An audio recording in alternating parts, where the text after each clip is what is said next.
नमस्कार विद्यार्थी मित्रांनो आणि आदरणीय पालकांनो, महाराष्ट्र मेडिकल करिअर काउन्सिलिंग या यूट्यूब चॅनलतर्फे मी आपली मार्गदर्शक शमी महाडेश्वर तुम्हा सर्वांचे मनपूर्वक स्वागत करते।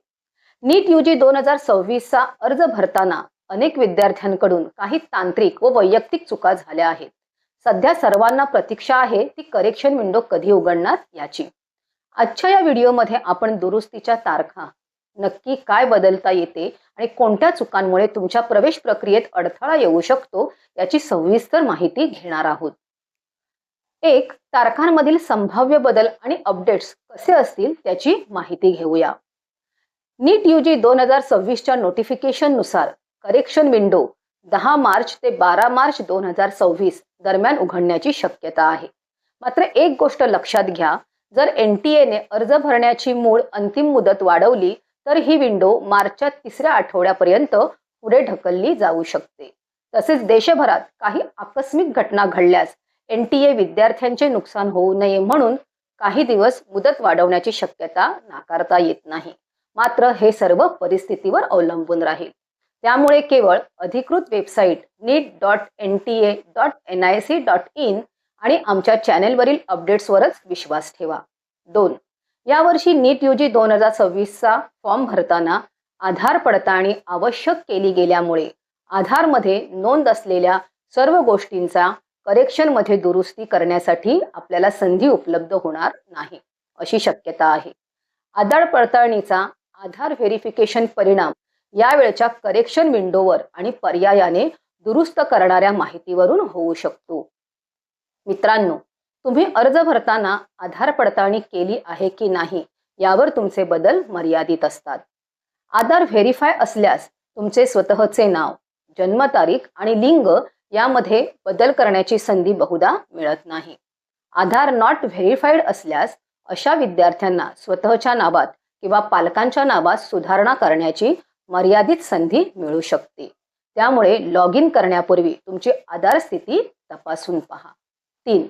आता आपण नीट यूजी 2026 च्या अर्जामध्ये काय बदलता येईल त्या संदर्भात सर्व एडिटेबल फील्ड्सची माहिती घेऊया। करेक्शन विंडोमध्ये तुम्ही पुढील गोष्टीत बदल करू शकता। पालकांचे नाव, आई किंवा वडिलांच्या नावातील स्पेलिंगच्या चुका, कॅटेगरी जर चुकून जनरल ऐवजी OBC किंवा EWS झाली असेल तर ते बदलता येईल।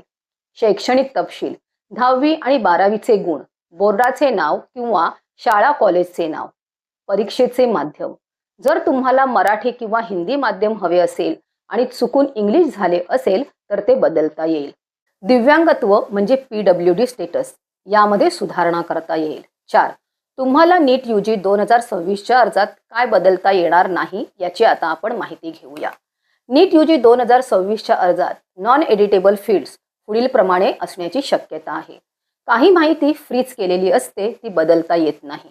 तुमचा नोंदणीकृत मोबाईल नंबर आणि ईमेल ID, तुमचा कायमचा पत्ता म्हणजे परमनंट ॲड्रेस, परीक्षा शहर म्हणजेच एक्झाम सिटी सहसा केंद्र बदलण्याची मुभा नसते, तरीही विंडो उघडल्यावर एकदा तपासून पहा। 5. आता आपण करेक्शन फी आणि पेमेंटची प्रक्रिया याविषयी माहिती घेऊया।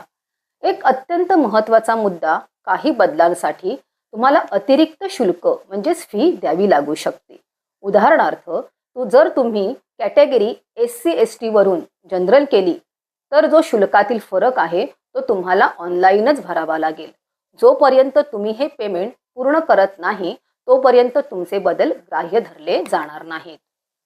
महाराष्ट्रातील विद्यार्थ्यांसाठी ही एक सुवर्ण संधी आहे, कारण नीट अर्जातील कॅटेगरीचा थेट परिणाम तुमच्या 85% राज्य कोट्यातील प्रवेशावर होतो। जर तुम्ही आता चुकीची कॅटेगरी भरली आणि नंतर तुमच्याकडे वैध प्रमाणपत्र म्हणजेच कास्ट व्हॅलिडिटी अथवा NCL नसेल तर पुढे अडचण येऊ शकते। त्यामुळे आत्ताच योग्य कॅटेगरी निवडा आणि संबंधित कागदपत्रे तयार ठेवा। आता आपण डॉक्युमेंट रिअपलोडच्या सुविधेबद्दल माहिती घेऊया। अनेकदा विद्यार्थ्यांचे फोटो किंवा सिग्नेचर स्पष्ट नसल्यामुळे NTA कडून ईमेल येतो। करेक्शन विंडोमध्ये तुम्हाला तुमचा फोटो, अंगठ्याचा ठसा किंवा स्वाक्षरी पुन्हा अपलोड करण्याची संधी मिळते। तुमचा फोटो पांढऱ्या बॅकग्राऊंडचा आणि स्पष्ट आहे ना याची एकदा खात्री करा। सर्वात महत्त्वाचे म्हणजे नीट यूजी 2026 च्या फॉर्ममध्ये करेक्शन केल्यावर म्हणजेच आवश्यक सर्व बदल केल्यानंतर फायनल सबमिट बटन दाबायला विसरू नका. बदल पूर्ण झाल्यावर एक नवीन करेक्शन स्लिप जनरेट होते. ती डाउनलोड करून प्रिंट काढून ठेवा. ही स्लिप तुमच्या मूळ अर्जापेक्षाही महत्त्वाची ठरू शकते. अथवा नव्याने पुन्हा तुमचे कन्फर्मेशन पेज जनरेट होईल, ते पेज डाउनलोड करायला विसरू नका. कॉलेज ॲडमिशनच्या वेळेला या कन्फर्मेशन पेजची आवश्यकता भासते. त्यामुळे कन्फर्मेशन पेज आत्ताच तुमच्या ईमेलवर किंवा गुगल ड्राईव्हवर जपून ठेवा. तसेच त्याच्या 2 प्रिंटआउट काढून ठेवा. महाराष्ट्र मेडिकल करिअर काउन्सिलिंग या यूट्यूब चॅनलतर्फे विद्यार्थ्यांना MBBS, BDS, BAMS, BHMS आणि BPT या कोर्सेसच्या प्रवेश प्रक्रियेबद्दल सखोल आणि अचूक मार्गदर्शन करण्यात येते. लक्षात ठेवा, योग्य मार्गदर्शनाशिवाय प्रवेश प्रक्रिया अत्यंत किचकट आणि गुंतागुंतीची ठरू शकते. अचूक माहिती नसल्यास योग्य कॉलेज मिळणे कठीण होते. अनेक विद्यार्थी आणि पालकांना प्रवेश प्रक्रियेतील टप्पे, कॉलेज निवड, फॉर्म भरण्याची पद्धत, राऊंड्स, डॉक्युमेंट्स आणि नियम यांची संपूर्ण माहिती नसते. त्यामुळे चुकीची निवड केल्यामुळे जास्त फी भरावी लागू शकते. प्रवेश न घेतल्यास डिपॉझिट जप्त होऊ शकते. चुकीच्या निर्णयामुळे एक संपूर्ण वर्ष वाया जाऊ शकते. म्हणूनच योग्य वेळी योग्य मार्गदर्शन घेणे अत्यंत आवश्यक आहे. जर तुम्हाला व्यावसायिक आणि अचूक मार्गदर्शन हवे असेल तर आम्ही तुम्हाला सहकार्य करण्यास तयार आहोत. आमच्या पेड काउन्सिलिंगसाठी इच्छुक असाल तर खाली दिलेल्या नंबरवर कॉल करा. पेड काउन्सिलिंग असा मेसेज करा आणि उपलब्ध पॅकेजेसची माहिती मिळवा. तुमच्या नीट परीक्षेसाठी मनपूर्वक शुभेच्छा.